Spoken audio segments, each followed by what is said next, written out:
أن محمدا عبده ورسوله سيد الكونين صلى الله عليه وعلى آله وصحبه وأتباعه أجمعين ليلا ونهارا في الطرفين فقد قال الله تعالى في كلامه المجيد وبرهانه التوحيد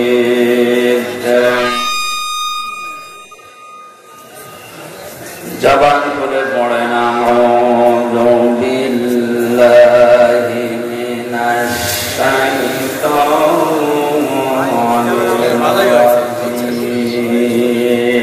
রাজিম বিসমিল্লাহির রহমানির রহিম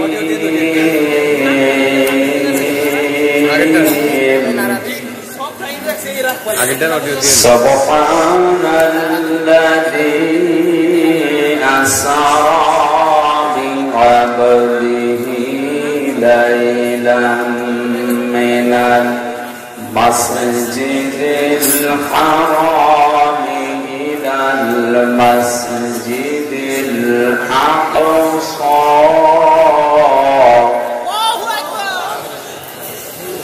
إلى المسجد الأقصى الذي باركنا حوله لنريه من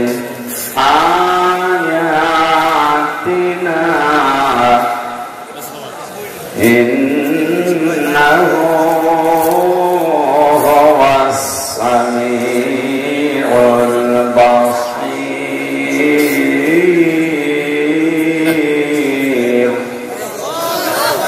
صدقت يا ربنا. عن عبد الله بن مسعود رضي الله تعالى عنه قال قال النبي صلى الله عليه وسلم اتقي دعوة المظلوم فإنها ليس بينه وبين الله حجاب إلى آخر الحديث رواه مسلم. وقال تعالى في شأن رسوله إن الله وملائكته يصلون على النبي يا أيها الذين آمنوا صلوا عليه وسلموا تسليما. اللهم صل على محمد وعلى آل محمد كما صليت على إبراهيم وعلى آل إبراهيم إنك حميد مجيد.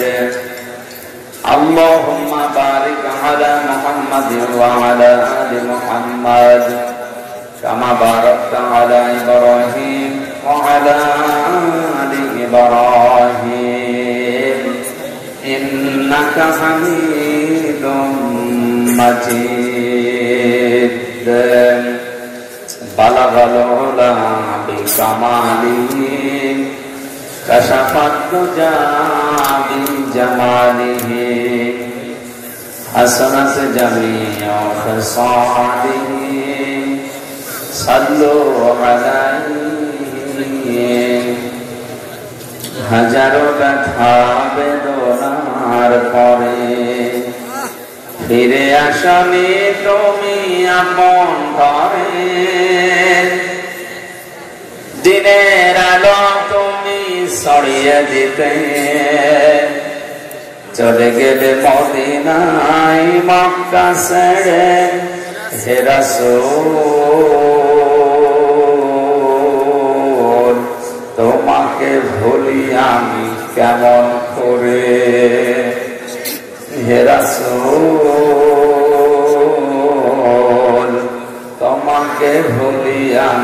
কেমন করে। খেয়ে না খেয়ে দিন প্রচারের কাজে নিজেকে দিয়ে সবই নিয়ে তায়েফের কাফেরেরা চিনল না এ আলো, দুষ্ট ছেলের পিছু দিল দেলিয়ে। পাথরের আঘাতে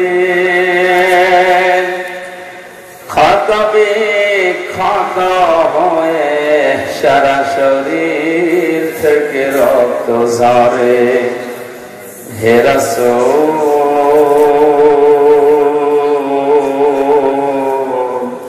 তোমাকে ভুলি আমি কেমন করে। হেরার গুহায় তোমারই ধ্যান, আসমান থেকে নামে আল কোরআন। ভাঙল সবার ভোল তোমারই পরে, আসল কোরআনের ছায়া তলে।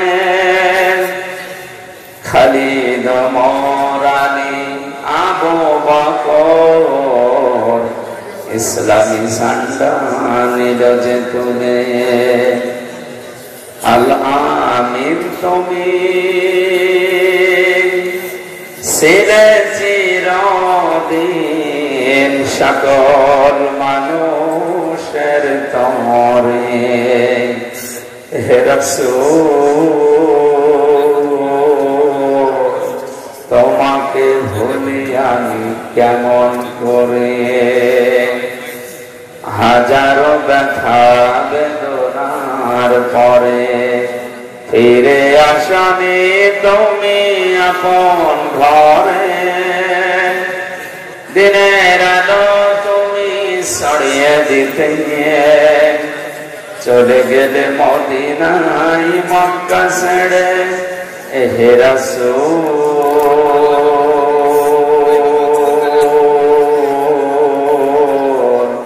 তোমাকে ভুলি আমি কেমন করে। আলহামদুলিল্লাহ। বাংলাদেশের ঐতিহ্যবাহী জেলা ফরিদপুর, বাঙ্গা থানার অন্তর্গত। এবার হালকা থামিয়ে দিন। পূর্ব সদরদি রাবিয়া খাতুন মহিলা মাদ্রাসা ও এতিমখানার উদ্যোগে মহাবিশ্বের মহাবিশ্ব আমাদের মালিক মহান রব্বুল ইজ্জাত ওয়াল জালালের মুখের বাণী কোরআনে কারীম।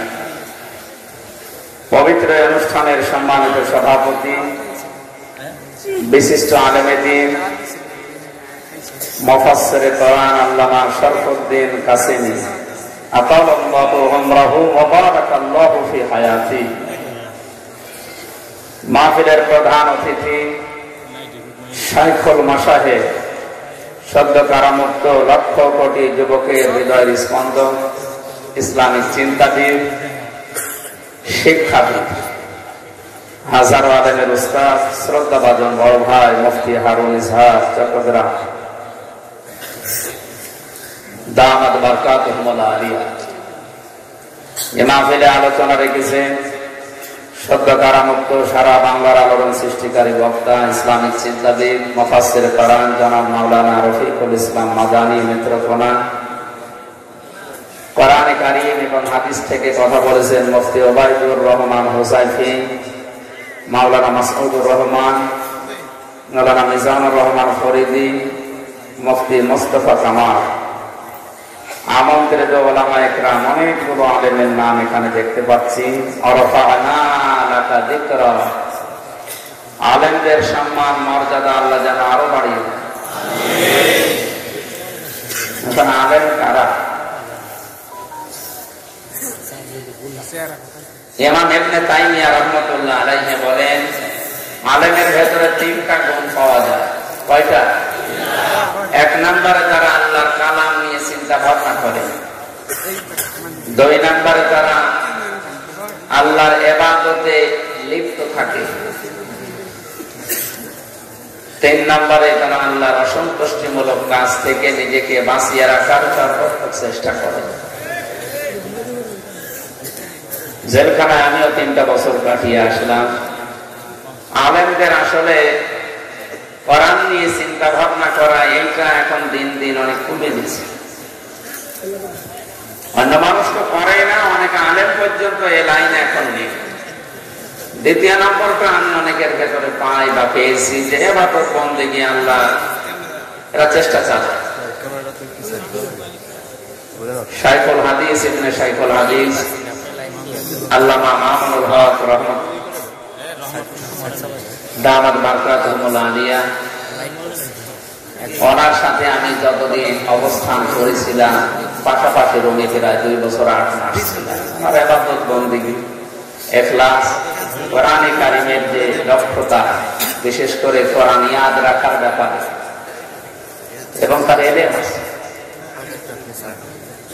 আরবি ভাষাভাষী এই লাইনে হাদিসের উপরে অগাধ জ্ঞান আল্লাহ তাকে দিয়েছে। বাবার পক্ষ থেকে তো পেয়েছে, নিজেও চেষ্টা চালিয়েছে। আল্লাহর গোলামের যে ইবাদত বন্দেগী গুলো পাশাপাশি থাকা অবস্থায় দেখেছিলাম, আল্লাহ যেন তাকে মুক্ত করে আমাদের মাঝে ফিরিয়ে দেয়। 3 নম্বরে আল্লাহর অসন্তুষ্টিমূলক কাজ থেকে আলেমদেরকে বিরত থাকা লাগবে। আমি সহ যারা এসেছি এখানে আলেম নামে যারা পরিচিত, আল্লাহ আমাদেরকে যেন তার অবাধ্যতা, অসন্তুষ্টিমূলক কাজ থেকে বিরত থাকার তৌফিক দান করেন। এই জগৎ বিখ্যাত আলেম ইমাম ইবনে তাইমিয়া রাহমাতুল্লাহ আলাইহি এরপরে লিখেছে, আমরা হক্কানি আলেম বলে অনেক দরবার থেকে চিৎকার শুনি, যেটা হক্কানি দরবার, হক্কানি আলেম। উনি বলেন হক্কানি আলেম পৃথিবীতে পাওয়া যায় 3টা জায়গায়। 1 নম্বরে মাটির নিচে। কোথায়? আপনি মাটির নিচে খোঁজ করবেন, হক্কানি আলেম অবশ্যই পাবেন। ইমাম বুখারী রাহমাতুল্লাহ আলাইহি কি ছিলেন? কথা বলেন না কেন? ইমাম আবু হানিফা রাহমাতুল্লাহ আলাইহি, ইমাম মালিক রাহমাতুল্লাহ আলাইহি, আমরা যারা নাম শুনি মুসাদ্দাদ আল-ফিসানি রাহমাতুল্লাহ আলাইহি, সব হক্কানি আলেম। সব পাওয়া যাবে কোথায়? দ্বিতীয় নম্বরে হক্কানি আলেম যদি কেউ খুঁজতে যায়, তারা জিহাদের ময়দানে গেলে পাওয়া যাবে। মনে হয় যে তামাম দুনিয়া এখন বদরের ময়দান। এখন যদি বলেন আমার কাছে তো খুব ভালো মনে হচ্ছে, আপনি তো লাইনে নেই। সত্যি আলেম পাওয়া যায়, হক্কানি আলেম যারা, তারা আজ জিহাদের ময়দানে সময় কাটাচ্ছে। জিহাদের ময়দান মানে শুধুমাত্র তরবার নিয়ে, বোম নিয়ে ওই ময়দানে যাওয়া না। আজকে কোরআনের কথাগুলো বলার জন্য যে ময়দান, এইটা এখন বাস্তবে জিহাদের ময়দান। এত কঠিন হয়ে গেছে কোরআনের সঠিক কথাগুলো তুলে ধরা। এই 96% মুসলমানের দেশ, অন্য দেশের কথা তো বাদই দিলাম। 3 নম্বরে হক্কানি আলেম পাওয়া যাবে জালেমের জেলখানা। আজ যে 3 জন কথা বলছে, আমরা উপরে 3 জনই সদ্য কারামুক্ত হয়ে এসেছি। আল্লাহর কাছে দোয়া করছে, মাবুদ মুক্ত জীবনে যখন ফিরিয়ে দিয়েছ, আমার আগের অবস্থায় সেই শরীর, সেই কণ্ঠ আবার ফিরিয়ে দাও। সামনে বসা মুসলমান ভাইরা, পর্দার আড়ালের সম্মানিত মা এবং বোনেরা, প্রশাসনের ভাইরা, প্রাণ প্রিয় ফরিদপুরবাসী, এ মাহফিলে সর্বোচ্চ চেষ্টা যারা চালিয়েছে, আপনাদের এই আসনের মাননীয় এমপি জনাব শেখ মুজিবুর রহমান চৌধুরী, যুবক মানুষ, আল্লাহ রাব্বুল আলামিন তার জীবনের ভালো কাজগুলো যেন কবুল করে। মানুষ হিসাবে যে অন্যায়গুলো করেছে, আল্লাহ যেন মাফ করে। সবাইকে নিয়ে আমরা মাবুদের দরবারে শুকরগুজার হচ্ছি, যিনি আমাদেরকে এখনো পর্যন্ত সুস্থ রেখেছে। খুশি হয়ে বলেন আলহামদুলিল্লাহ। দরুদ আর সালাম পড়ছি আমাদের নবী মুহাম্মদ রাসূলুল্লাহ সাল্লাল্লাহু আলাইহি ওয়াসাল্লামের প্রতি, যারা আদর্শ পেয়ে আমরা খুশি না বেজার। আমরা এখানে যারা বসে আছে অনেকেই জানি যে মানুষ ওযু করলে 7টা কারণে ওযু ভেঙে যায়। কয় কারণে? 19টা কারণে নামাজ ভেঙে যায়। কয় কারণে? এরকম রোজা ভাঙা, যাকাত ভেঙে যাওয়া, হজ ভেঙে যাওয়া, ইসলামের যতগুলো ইবাদত আছে ওগুলো ভেঙে যাওয়ার কিছু কিছু কারণ আছে। সবচাইতে মূল্যবান যেটা আমাদের জন্য জান্নাতে যেতে হবে, যেটা নিয়ে, তার নাম ঈমান। তার নাম কি? ঈমানও ভেঙে যায়, নষ্ট হয়ে যায়, ঈমান ব্যর্থ হয়ে যায় 10টা কারণ।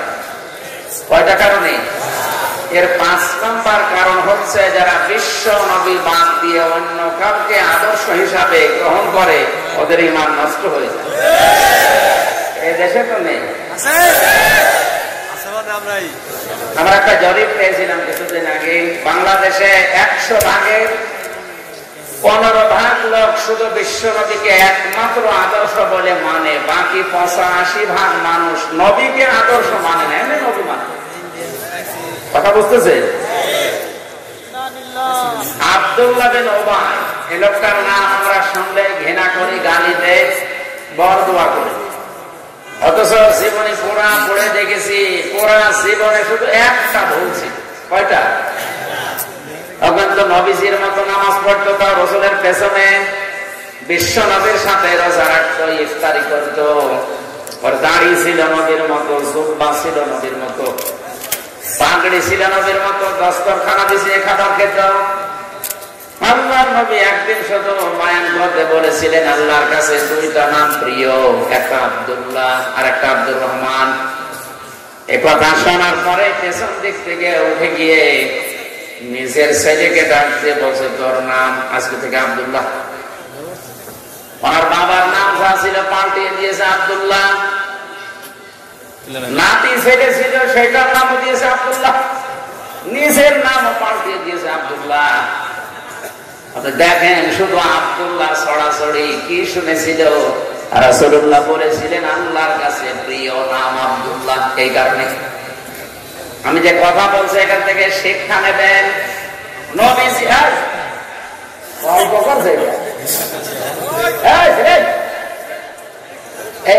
সাদা গেঞ্জি কোন দিকে কাটিয়ে আসবে, এদিকে তাকানো হচ্ছে, ওর সাথে কেটে বলবো।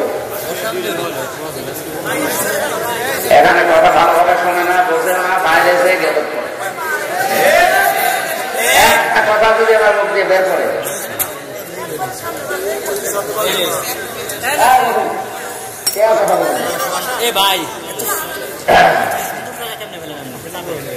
নবীজির কথা শোনার পরে লোকটা মানার মন মানসিকতা কম ছিল, আমাদের চাইতে না বেশি ছিল। কি আগ্রহ নিয়ে সব পাল্টিয়ে ফেলেছে। লোকটা যখন মারা গেছে, তার ছেলে ছোট্ট নবীজির কাছে যে বলে, হে রাসূল, আমার বাবা মারা গেছে। নবীজি বললেন, কে তুমি? আমার নাম আব্দুল্লাহ, আমার একটা ছোট ভাই আছে, তার নাম আব্দুল্লাহ। সব আব্দুল্লাহ হয়ে গেছে, আমি কাঁদো কেন? আমার বাবা মারা গেছে। বাবা মারা গেছে, কাঁদতেছ কি? বাবার নাম আব্দুল্লাহ বিন উবাই বিন সালুল। নবীজি কথাটা শোনার পরে বললেন, ঠিক আছে, বাবা মারা গেছে, আমার সাথে এখন যারা বসে আছে 1-2 জন না, 22 জন সাহাবী, সব আল্লাহর জান্নাতি সাহাবী। বাবা মারা গেছে, কি করা লাগবে এখন? আমার বাবার জানাজা আপনি পড়াবেন। আমার বাবা শেষ পর্যন্ত মরণের আগে বলেছে যে নবীজির গায়ে যে জামা আছে ওই জামাটা দিয়ে যেন আমার কাফন দেওয়া হয়, এই কাজটা আপনি করেন। নবীজি সঙ্গে সঙ্গে নিজের জামা খুলে ছেলেটার হাতে দিয়ে দিলেন। হযরত ওমর জামা খুলে যখন দিচ্ছিলেন তখন টান দিয়েছিলেন, হে নবী, আপনি জামা দেবেন না। উহুদের ময়দানে যখন আপনি যুদ্ধে যাবার জন্য সাহাবীদের নিয়ে যাচ্ছিলেন, এই লোকটা পেছন দিক থেকে 300 মানুষ নিয়ে বেগে গিয়েছিল। ওই দিন আপনি শিশুর মতো কেঁদেছিলেন, আজকে আপনি জামা দেবেন না। আপনি যেও জানেন লোকটা মুনাফিক। নবীজি বলেন, ওমর, এখনো পর্যন্ত আল্লাহ পাক আমাকে নিষেধ করে না, জামা ছেড়ে দাও। খুব খেয়াল করে শোনেন তো, জামা ছেড়ে দেওয়ার সঙ্গে সঙ্গে 21 জন সাহাবী দাঁড়িয়ে গেছে। হযরত ওমর বসা ছিলেন, বসায় আছে, উনি আর ওঠে না। প্রথমটা ছিল, আপনি আমার বাবার জানাজা পড়াবেন। নবীজি বললেন, যাও লাশ তৈরি করো, ব্যবস্থা করো, আমি আসতেছি। 21 জনকে নিয়ে নবী গেলেন। হযরত ওমর কিন্তু জায়গায় বসে আছে, উনি যাননি। জানাজা প্রস্তুতি হয়ে গেছে, নবীজি দাঁড়াবেন। হঠাৎ জিবরাইল এসে বলে, হে নবী, নামাজ থামান, ইস্তাগফির লাহুম আও লা তাস্তাগফির লাহুম ইন তাস্তাগফির লাহুম 70 মাররাতান। তাফসীরে হাক্কানীতে আছে, তাফসীরে ফি জিলালিল কোরআনে আছে। এ পর্যন্ত বলার পরে ফেরেশতা থেমে গেছে। ফরিদপুরবাসী, বিবেক যদি থাকে আপনার, আমি কিন্তু হেদায়েতের নিয়তে কথা বলছি, ভালোভাবে শোনেন। 70 মাররাতান পর্যন্ত বলার পরে ফেরেশতা থেমে গেছে, আর বলে না, হে নবী, আপনি এই লোকটার জানাজা পড়িয়ে, জানাজা মানে দোয়া করা, জানাজা মানে এই লোকটার জন্য দোয়া করবেন, ক্ষমা চাবেন আল্লাহর কাছে। এইরকম লোকের জন্য ক্ষমা চান আর না চান সমান হবে। আপনি যদি এরকম মানুষের জন্য 70 বার ক্ষমা চান, আল্লাহ ক্ষমা করবে না। এখানে কিন্তু কা শব্দটা নেই, হোম আছে, জমির, এটা বহু বছর। শুধুমাত্র আব্দুল্লাহ ইবনে উবাইয়ের জন্য আয়াতটা নাযিল হয়নি, কিয়ামত পর্যন্ত এর চরিত্রে যারা চরিত্রবান হবে তারা ওই আয়াতের শামিল।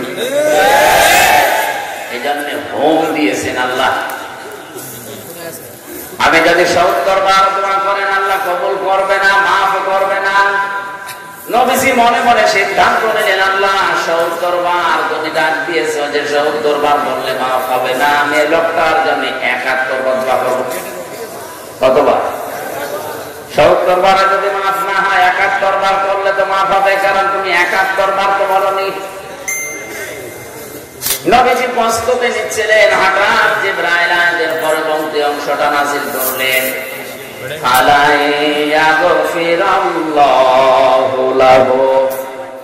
যারা আরবি গ্রামার বোঝে, শব্দটার পরে লান আছে, মজারের আগে লান আসলে অর্থ হয় কখনোই হবে না। শুধু হবে না তা না, এটা বর্তমান, ভবিষ্যৎ, প্রেজেন্ট, ফিউচার, দুইটা কাল দিয়ে শব্দটা আল্লাহ গঠন করেছে। এরপরে আবার হোম আছে। আল্লাহ পাক বলেন, হে নবী, এর জন্য শুধু না, এর চরিত্রে যারা দুনিয়াতে কিয়ামত পর্যন্ত আসবে, ওরা যদি এর মতো চরিত্রবান হয়, তাদের জন্য আপনি কেন 70 বার না 71 বার না, কিয়ামত পর্যন্ত ক্ষমা চাইলেও ক্ষমা নেই। শুধু ওই লোকটার জন্য যদি হয়তো আল্লাহ কসমে আয়াত করতাম না, যেহেতু হোম দিয়েছেন। এখন আমাদের চিন্তার বিষয়টা, যে ওর মতো চরিত্র যদি আমাদের কারো থাকে, তার কপালেও বিপদ আছে। এই লোকটার পুরা জীবনে যতটুকু আপনি যতটুকু আজ করলেন মিলান, তো সব জায়গায় সে রাসূলকে মেনে চলেছে। শুধু রাজনৈতিক জীবনে আল্লাহর নবীকে আদর্শ হিসাবে মানত না, ওর আদর্শ ছিল আবু জেহেল। ফরিদপুরবাসী, আপনার মাথায় যদি মগজ থাকে, চিন্তা করেন, আপনি নামাজ পড়েন বাংলাদেশের ভাঙায় আমির হামজার পেছনে, আরো নামাজ পড়েছেন মসজিদে নববীতে রাসূলুল্লাহর পেছনে। অনেকে মনে করে আমি ভাঙ্গা মসজিদের সভাপতি, জান্নাত পাবো না। কে পাবে জান্নাত? আপনি তো ভাঙ্গা মসজিদের সভাপতি। আবু জেহেল ছিল কাবা শরীফের তত্ত্বাবধায়ক।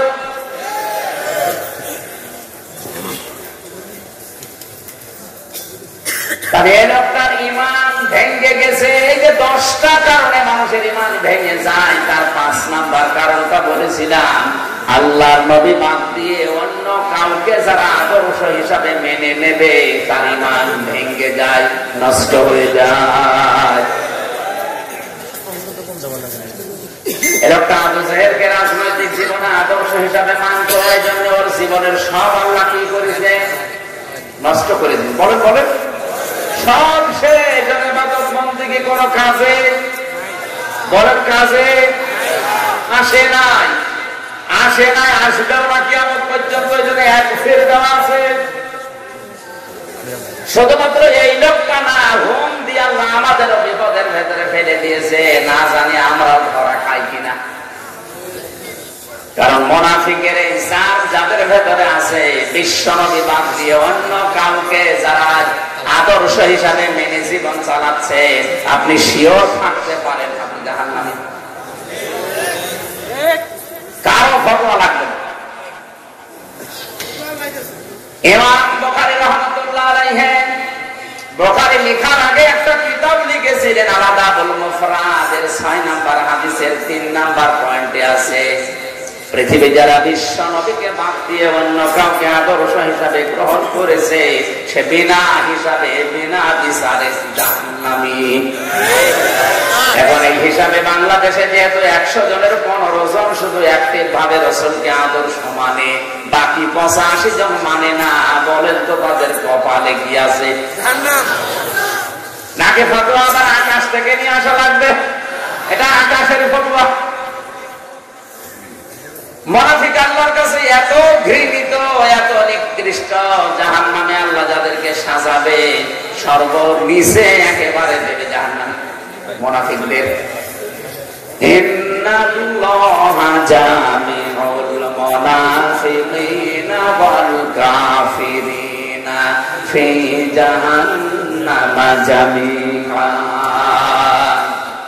সূরা নিসা 4 নাম্বার পর 5 নাম্বার পর 19 নাম্বার পৃষ্ঠার 15 নম্বর লাইনের 140 নাম্বার আয়াতের শেষের দিকে আছে। আল্লাহ পাক বলেন, অবশ্যই আমি জাহান্নামে একত্রিত করব আগে মুনাফিকদের, এরপরে কাফেরদের।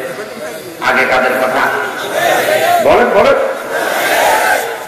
এটা এত ঘৃণিত আল্লাহর কাছে, ওদের একেবারে নিচে দেবে। আবু জেহেল কাফের ছিল, ওরে ওরা নিচে দেবে না। এখন যদি বলেন যে এই মুনাফিক এত খারাপ, এরা তৈরি হয় কোথায়? কেউ যদি এখন আমারে জিজ্ঞাসা করে, হুজুর ইহুদি কোথায় পাওয়া যায় বলেন, যান আপনি ইসরায়েলে, শুধু ইহুদি পাবেন। কি পাবেন? যদি বলেন খ্রিস্টান দেখবো, আমেরিকায় যান, শুধু খ্রিস্টান। এখন যদি বলে কেউ বৌদ্ধ দেখবো, এই যে মায়ানমারে যান, শুধু বৌদ্ধ পাবেন। কেউ যদি বলে আমি মুশরিক দেখবো, যান ভারতে যান, শুধু মুশরিক হিন্দু পাবেন। কথা বলে না কেন? এখন যদি এরকমটা বলে, হুজুর জাহান্নামের একেবারে নিচে থাকবে যারাই মুনাফিক, এদের পাবো কোথায়?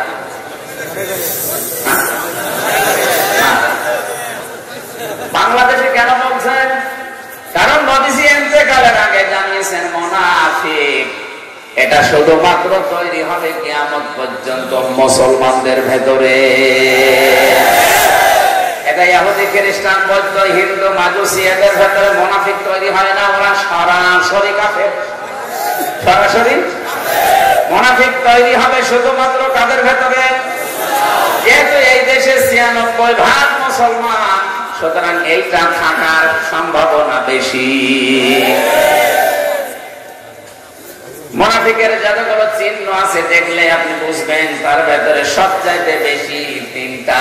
কয়টা? মুনাফিক দেখলেই বুঝবেন আপনি কথা বললেই মিথ্যা কথা বলে। এরা হাদ্দাসা কাযিবা, যখন কথা বলে কি বলে? কয়েকদিন আগে চট্টগ্রাম থেকে আসার সময় এক নেতা, আমি নাম নিলাম না, আমারে বলছে, হুজুর আর কত মিথ্যা কথা বলবো, আমি আর পারছি না, আমার জীবন শেষ হয়ে গেল। সকাল থেকে শুরু করে রাত 11টা 12টা পর্যন্ত শুধু মিথ্যা, আমি আর পারছি না। ধোঁকা দিয়ে মানুষকে বোকা বানিয়ে আর কত রাখবো, আমি আর পারলাম না। অথচ মুসলমান। নবীজি বললেন, কথা বললে যে মিথ্যা কথা বলে, এই লোকটা কি? ও মুসলমান দাবি করে আজ আমাদের মতো মুসলমানদের ধোঁকা দিয়ে বোকা বানিয়ে রেখেছে। আমরা মনে করছি নামের আগে মোহাম্মদ আছে, নামের শেষে হুসাইন আছে, ওরা মুসলমান বলে।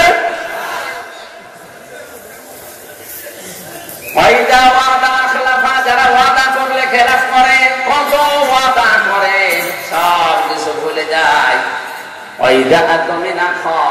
যখন কোনো কিছু আমানত রাখা হয় খেয়ে ফেলে।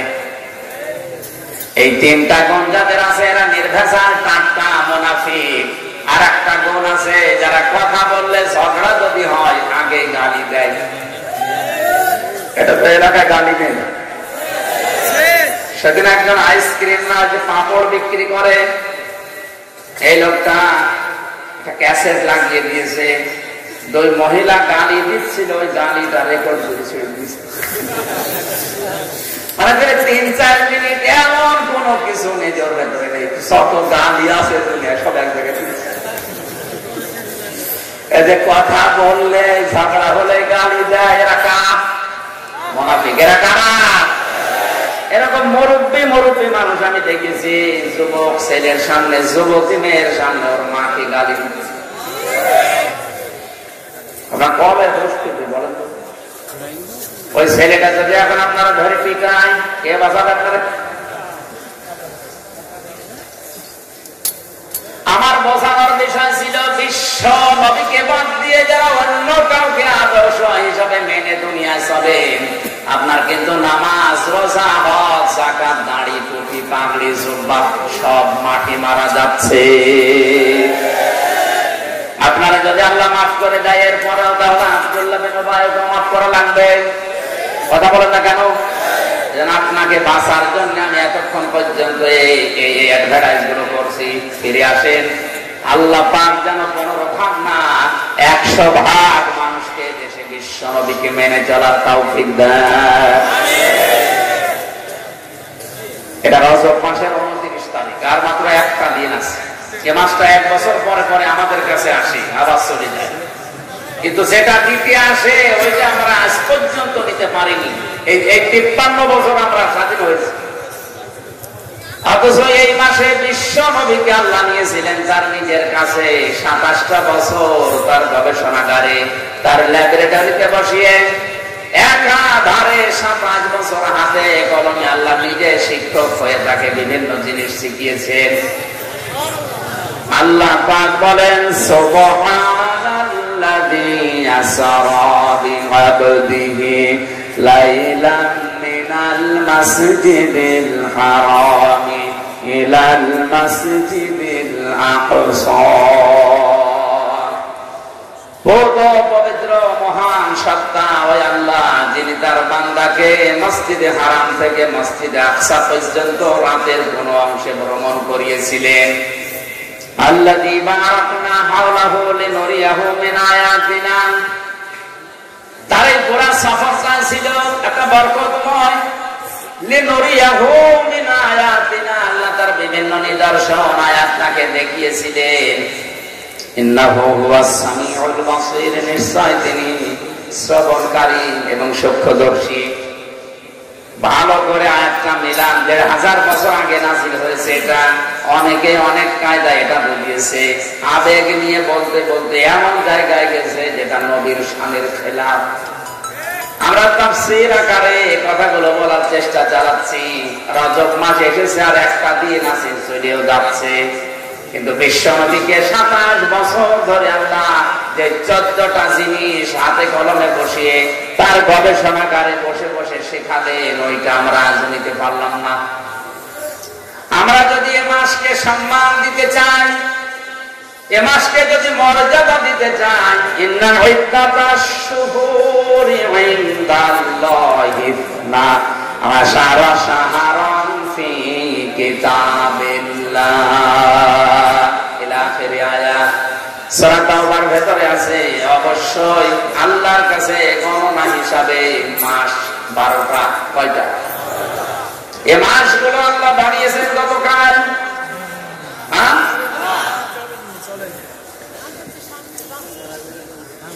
আল্লাহ পাক বলেন, আসমান জমিন আমি যেই দিন সৃষ্টি করি ওই দিন এই 12টা মাসের নাম আমার কিতাবের ভেতরে আমি লিখে রেখেছিলাম। জোরে বলেন সুবহানাল্লাহ। আমার বয়স 33 বছর। এই যে মাস চলছে রজব মাস, এই মাসের বয়স কিন্তু 33 বছর না। কথা বলেন না কেন? দুনিয়া যেদিন তৈরি হয়েছে ওই দিন আল্লাহ তার কিতাবে, তার মানে কোরআনে, কিতাব মানে কোরআন, কিতাব মানে কি? কোরআনের যে 55টা নাম আছে তার অন্যতম নাম হচ্ছে আল কিতাব। কোরআনের নাম কি? কেন আল কিতাব দেওয়া আছে কোরআনের নাম?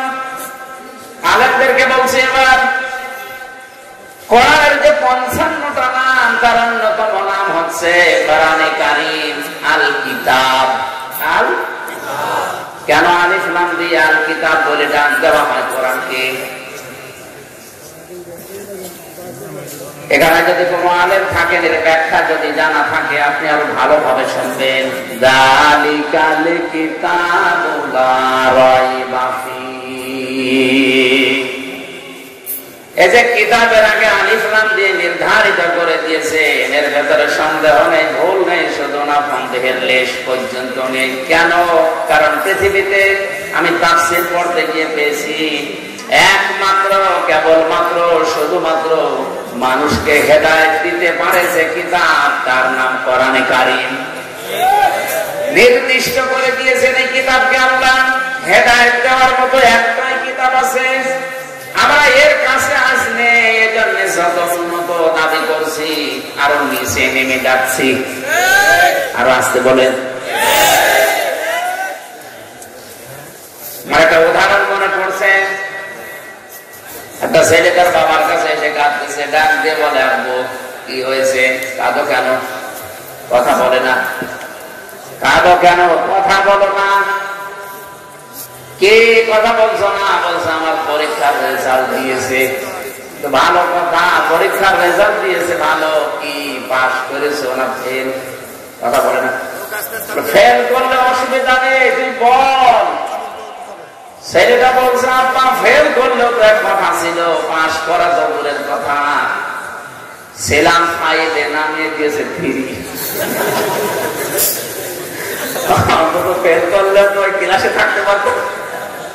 আর এখন আমার নামিয়েছে, এখনো ফাইভে উঠতে আমার 3 বছর লাগবে। কোরআনে কারীম বাদ দিয়ে কোন মানুষ যদি আজ হেদায়েত পাওয়ার জন্য পৃথিবীর কোন জায়গায় যায়, যেখানে ছিল ওই জায়গা থেকে আল্লাহ ধাক্কা দিয়ে আরো নিচে নামিয়ে দেয়। এর ব্যাখ্যা একটা হাদিস পেয়েছি, মানিত্তাবাআল হুদা বিগাইরিল কোরআন আযাল্লাহুল্লাহ। তিরমিজি শরীফের হাদিস।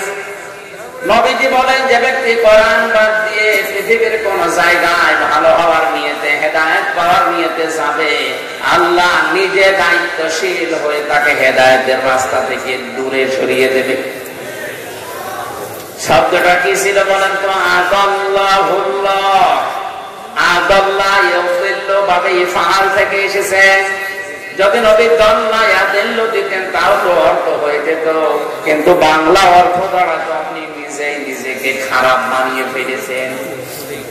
কিন্তু ইফআল থেকে আসার কারণে বাংলা অর্থ দাঁড়িয়েছে। আপনার হয়তো নিয়ত ভালো ছিল, আপনি ভালো হওয়ার নিয়তে গিয়েছিলেন কোন জায়গায়, কিন্তু সেখানে কোরআন ছিল না। এই জন্য আল্লাহ নিজে দায়িত্ব নিয়ে আপনাকে আরো গোমরা বানিয়ে দেবে। ফরিদপুরবাসী বুকে হাত দিয়ে বলেন, ইমান থেকে বলেন, হেদায়েত দেওয়ার একচ্ছত্র মালিকানা হানসার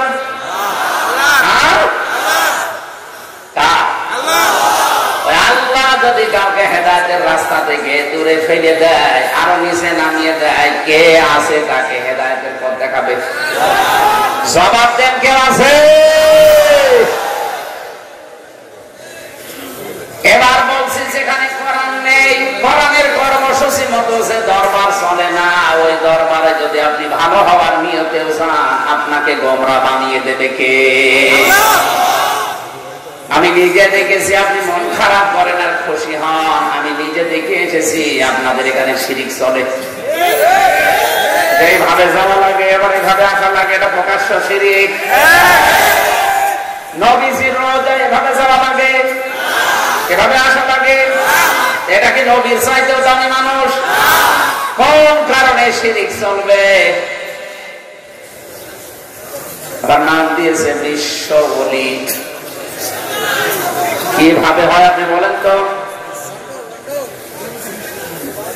এই ভাঙ্গা মসজিদে যদি এখন যে দেখেন যে ইমাম সাহেব দাড়ি কেটে সাফান সাফা কি বলবো বলো? হুজুর আপনি দাড়ি কাটলেন কেন? ইমাম সাহেব যদি বলে বেটা মুসল্লিদের উপর দাড়ি নেই, অবদ্ধ হুজুর দাড়ি কেটে মুসল্লি হওয়া যায়, দাড়ি কেটে ইমাম হওয়া যায় না।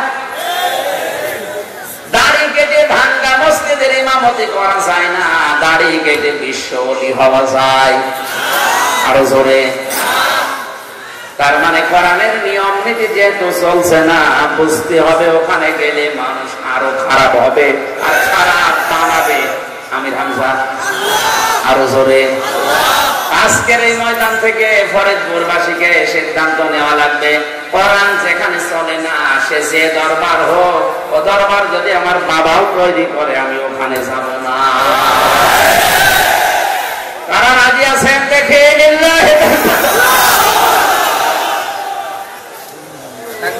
হাত বলে দিকে দেখেন তো।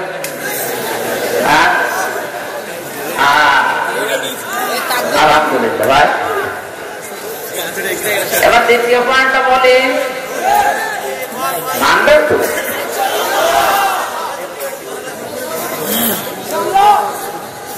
কোরআন সেই দরবারে নেই, 48,000 দরবার এখন বাংলাদেশের সরকারি জরিপে আছে। হাতে গোনা কয়েকটা বাদ দিয়ে অধিকাংশ দরবারে কোরআনের নিয়ম নীতি নেই। ওখানে আছে ওদের বাপ দাদার বানানো নিয়ম।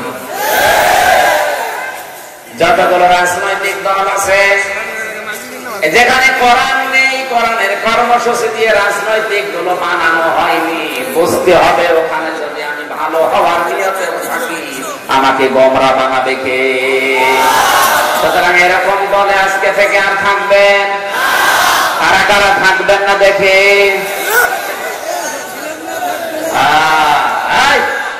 ওয়াজ হয়ে গেছে, মনোযোগ করে কি ওয়াজ করবো? এইটা যদি মেনে নেওয়া যায়, যেখানে কোরআন নেই ওই দলে আমি নেই, যেখানে কোরআন নেই ও দরবারে আমি নেই, আর কিছু থাকে? 96% মুসলমান। কালকে বাংলাদেশে ইসলাম কায়েম হয়ে যাওয়ার কথা। যদি হাদিসটা ইফআল থেকে যে শব্দটা নবীজি দিলেন, বাবে ইফআলের এটা যদি বুঝে শুনে হাত তুলে থাকে, আল্লাহর কসম এদেশে ইসলাম কায়েম হতে বেশি দেরি হওয়ার কথা না। আমি জানি আলেমরা ছাড়া অধিকাংশ মানুষগুলো এই শব্দটা বোঝে নাই, আন্দাজে হাত তুলে। তাহলে আমার মূল কথা ছিল কি, বিশ্ব নদী বাদ দিয়ে অন্য কাউকে যারা আদর্শ হিসাবে মেনে নিয়েছে, ওর নামাজ, রোজা, হজ, যাকাত, দাড়ি, টুপি, পাগড়ি, জুব্বা সব পানিতে পড়েছে। কথা বলে আমাদের ঈমান আর নেই, নষ্ট হয়ে গেছে, ভেঙে গেছে ঈমান। এখন আবার নতুন করে আমাদের ঈমান আনা লাগবে। যাদের আদর্শ এখন বিশ্ব নবী হয়নি, আল্লাহ তুমি এদেরকে সহজে এটা বোঝার তৌফিক দাও, বলেন আমিন। এই নবীকে আল্লাহ নিয়ে গেলেন, কত বছর লেগেছিল? জন্মের পর থেকে মেরাজের কাহিনী আমরা শুনেছি, কিন্তু শিক্ষা ছিল মাত্র 14টা। কয়টা? অনেকে এই 14টা শিক্ষা আমরা জানি না। মসজিদে আকসা থেকে মসজিদে হারাম থেকে আকসা পর্যন্ত নিয়ে এই যে 27টা বছরে আল্লাহ তার বিভিন্ন নিদর্শন দেখালেন। আসমান জমিনের কত নিগড় তথ্যগুলো তাকে দেখালেন। জান্নাত দেখিয়েছেন, জাহান্নাম দেখিয়েছেন, পুলসিরাত দেখিয়েছেন, মিজানের পাল্লা দেখিয়েছেন, যত কিছু দেখার সবগুলো তাকে দেখিয়েছেন। এখানে আলেমদের কাছে আমার প্রশ্ন হচ্ছে, অনেকে আমরা মনে করি মিজানের পাল্লা দাড়ি পাল্লা, মিজানের পাল্লা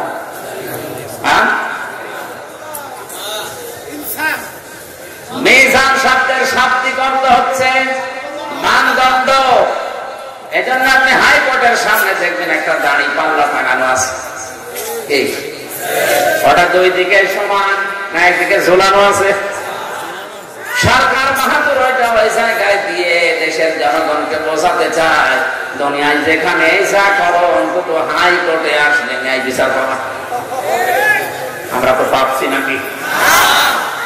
আমার একটা খন্ড মামলা যেটা রায় দিয়ে দিল মাত্র 3 বছর 3 মাস জেল হয়, সেই মামলা কতবার হাইকোর্টে উঠেছে, আমি ন্যায় বিচারে পেয়েছি। উঠলেই ঘুরিয়ে যায়, আবার সিএমএম কোর্ট আবার জজ কোর্ট, আবার হাইকোর্ট, যেতে যেতে আবার লাগে 5 মাস। আর এক একবারের খরচ 70-80,000, 1 লাখ টাকা করে। একটা মামলা যদি 30 বার ওঠে, বলেন কত টাকা গেছে? বলেন সুবহানাল্লাহ। আরে ন্যায় বিচার আমরা পাচ্ছি, মিজানের পাল্লা দিয়ে রেখেছি। বাস্তবতা কি বলেন তো এবার?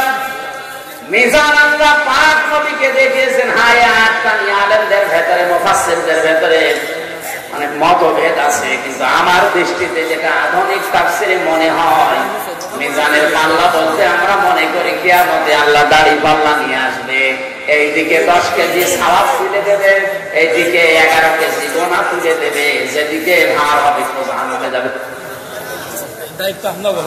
কোন জিনিস কি এইভাবে মাপামাপি করবে? বলেন বলেন।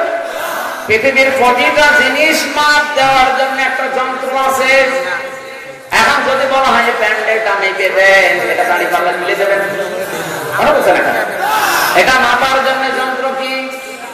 ফিতা। বলেন বলেন।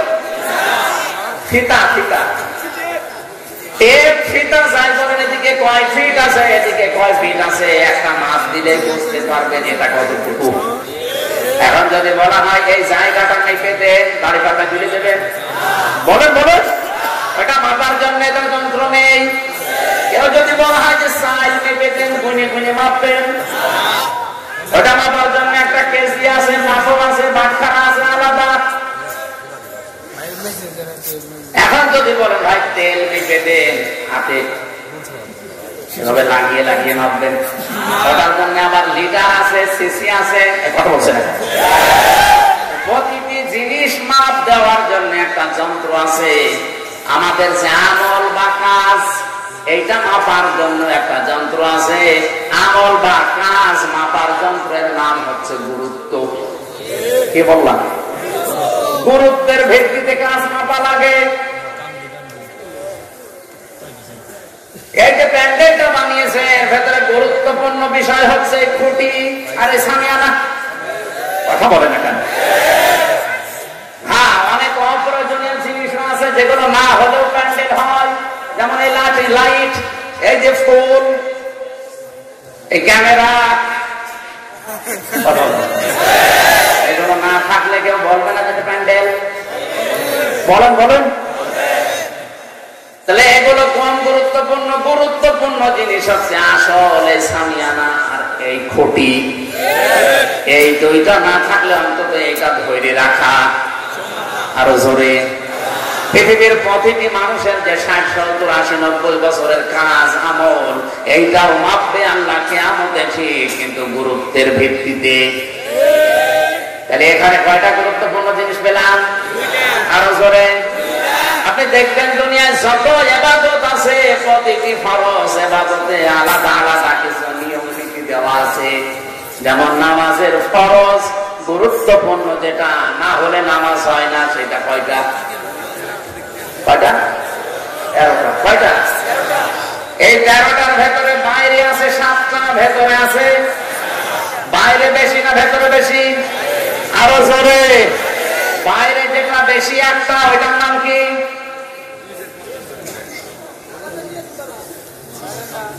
শরীর পাক। কি পাক? শরীর মানে কি শুধু 3.5 হাত বডি? আরো জোরে বলেন। আমার এইটা যেমন একটা শরীর, এই পরিবারটা একটা শরীর, এই সমাজটা একটা শরীর, এই দুনিয়া একটা শরীর। নবীজি এজন্য জানিয়েছেন, তামাম দুনিয়ার কোন জায়গায় এক প্রান্তে যদি একটা মুসলমান কষ্ট পায়, তোমাকে ইমানের তাকিদে কষ্ট পাওয়া লাগবে, কারণ তামাম দুনিয়ার মুসলমানেরা হচ্ছে একটা শরীরের মতো।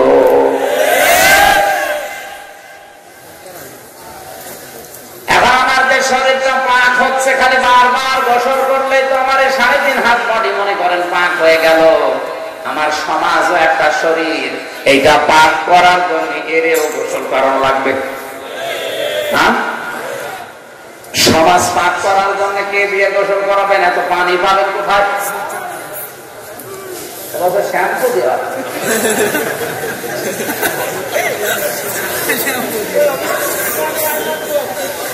কথা বলে এখন এই সদরদি না, এই সদরদি থেকে ভাঙ্গা পর্যন্ত মনে করেন ওখানে মসজিদ আছে, হেঁটে যাচ্ছেন মসজিদে নামাজ আদায় করার জন্য। হঠাৎ রাস্তার পাশে দাঁড়িয়ে আছে পরিমণি। এখন যদি দেখে বলেন আস্তাগফিরুল্লাহ নাউযুবিল্লাহ, এই বলে আপনি চলে গেলেন, নামাজে দাঁড়িয়েছেন, আল্লাহু আকবার বলার পরে আপনি সুবহানাকাল্লাহুম্মা পড়ছেন, আর মনে মনে বলছেন আল্লাহ আমি কি দেখলাম, আমি কি বেশি বলে ফেললাম? আপনার নামাজ তাহলে হবে, কারণ নামাজ ভাঙার কারণ কয়টা বললাম? কি সংসার 19টা কয়টা? নামাজের 1 নাম্বার ভাঙার কারণ কি? কোরআন শরীফ অশুদ্ধ পড়া। 7 নাম্বার কারণটা হচ্ছে নামাজের ভেতরে আমলে যদি কেউ কাসির করে, নামাজের ভেতরে আছে কিন্তু মন নামাজে নেই, পরিমণির কাছে নামাজ হবে, নামাজ শেষ। আপনি নামাজ পড়তে গেলেন 2 কিলোমিটার দূরে, নামাজেও দাঁড়িয়েছেন, দেখে এসেছেন, আপনি নামাজের ভেতরে মনে হচ্ছে আল্লাহ আমি কি দেখলাম, আমার নামাজ হবে না। আরো জোরে বলেন। তাহলে পরিমণিকে মেরে ফেলা লাগবে। হ্যাঁ, কি করা লাগবে? পরে পর্দা দেওয়া লাগবে, পাক করা লাগবে, পবিত্র করা লাগবে। ওইটার সমাজের অংশ, ওটা একটা শরীর না। বলেন বলেন, যেহেতু সমাজ একটা শরীরের মতো, ওইটা সমাজের একটা অংশ। ওরে পবিত্র করার জন্য বারবার গোসল করাবেন। কি দেওয়া লাগবে? পর্দা। বলেন বলেন। আর এই পর্দা দেওয়ার ক্ষমতা তো হামজার আছে। কার? প্রধানমন্ত্রী। যিনি দায়িত্বে আছেন, তিনি যদি একবার ওখান থেকে রাষ্ট্রপ্রধান হয়ে বলে দেয় কালকে থেকে কোন পরিমণি আর দেখা যাবে না, সব রাবিয়া বস্তি দেখা লাগবে, আমি হামজারা আর চিল্লিয়ে ওয়াজ করা দরকার নেই, কালকে সব পরিমণি রাবিয়া বস্তি হয়ে যাবে। তখন আপনি নামাজে যাবেন ঠিক, তখন আর মনে হবে না কি দেখলাম, কারণ কিছু দেখতেও পারবেন না। তাহলে আমরা বলছিলাম নামাজের ভেতরে ফরজ কয়টা? বাইরে ভেতরে মিলে 13টা। এই 13টার একটা ফরজ যদি কেউ ছেড়ে দেয়, 12টা আদায় করেছে, সওয়াব হবে 0। এখন যদি বলেন না আমার 12টা আদায় হয়েছে, অন্তত 10টা সওয়াব দেবে, কারণ আপনি মৌলিক জিনিস নষ্ট করে ফেলেছেন। কথা বলেন না কেন? অমৌলিক জিনিস যদি একটা ছেড়ে দিতেন, যেমন সুন্নাত, নফল, মুস্তাহাব, মুবাহ, এগুলো যদি ছেড়ে দিতেন, বা ওয়াজিব যদি ছেড়ে দিতেন, আবার জরিমানা দেওয়া লাগতো সরষেটা দিয়ে, ওইটা আবার পূরণ করা যেত। কিন্তু ফরজ মাফ দিয়ে দিলে আর সরষেটাও কাজ হবে না, পুরা নামাজ। আরো জোরে সওয়াব পাবেন নাকি বলেন? আরো জোরে, আরো জোরে বলেন। এটা তো ভালোভাবেই বুঝলেন। কিয়ামতের ময়দানে গুরুত্বপূর্ণ আর গুরুত্বহীন এই জিনিসটা দিয়ে আল্লাহ আপনার আমল, আপনার কাজ মাপবেন। গুরুত্বের ভিত্তিতে মাপা হবে। আপনার জীবনে যদি মৌলিক যে বিষয়গুলো আল্লাহ দিয়েছে কোরআনে, ওইগুলো বাদ চলে যায়, অমৌলিক যেগুলো খুব বেশি দরকার না, ওগুলো করেছেন সারা জীবন, কিন্তু মৌলিক গুলো আপনি বাদ দিয়েছেন, আল্লাহর কসম আপনি মিজানের পাল্লায় ধরা খাবেন। মৌলিক জিনিসে কোরআনে আল্লাহ দিয়েছেন শরীয়তের বিধান 500টা। কয়টা? আরো জোরে বলেন। এই 500টা আমার মনে হয় বাংলাদেশে এখন একটাও নেই। আপনি একটাও মিলাতে পারবেন না, একটাও নেই। অমৌলিক যেগুলো, যেগুলো না হলেও হয়, ওগুলো কিন্তু ভরি ভরি চলছে। আল্লাহ নবী মৌলিক বিষয় বোঝাতে গিয়ে তার জীবদ্দশায় 10 বছর তিনি কোরআন দিয়ে রাষ্ট্র চালিয়েছিলেন। কথা বলেন না কেন? 10টা বছর তিনি কোরআন দিয়ে রাষ্ট্র চালিয়েছেন। এটা মৌলিক বিষয়। এই জন্য আল্লাহ নবীকে জানিয়েছেন মিল্লাদুনকা সুলতানান নাসীরা। সূরা বনী ইসরাঈলের 80 নম্বর আয়াতের শেষে আছে, হে নবী আপনি আমার কাছে দোয়া করেন, মাবুদ মদিনায় নিয়ে তুমি আমাকে একটা রাষ্ট্র ক্ষমতা দিও যার ভেতরে তোমার সাহায্য থাকে। সুবহানাল্লাহ বলতে পারেন না? কারণ রাষ্ট্রীয় ক্ষমতা ছাড়া এমন এমন ইবাদত আছে যেগুলো ইচ্ছা করলে করা যায় না। বলেন, আজ এই মৌলিক বিষয়গুলো বলতে গেলে অনেকে রাজনীতি মনে করে উঠে চলে যায় না, ফরক করে নেই। আপনি অমৌলিক বিষয়গুলো বললে তা ধরে শোনেন, আর মৌলিক বিষয়গুলো বললে রাজনীতি মনে হয় আপনার কাছে। আমার মনে হয় নবীজি যদি এখন জীবিত থাকতেন আর ঘরে ঘরে এসে এভাবে ওয়াজ করতেন, আপনার কাছে রাজনীতি মনে হইতো। এটা সহজ ভাষায়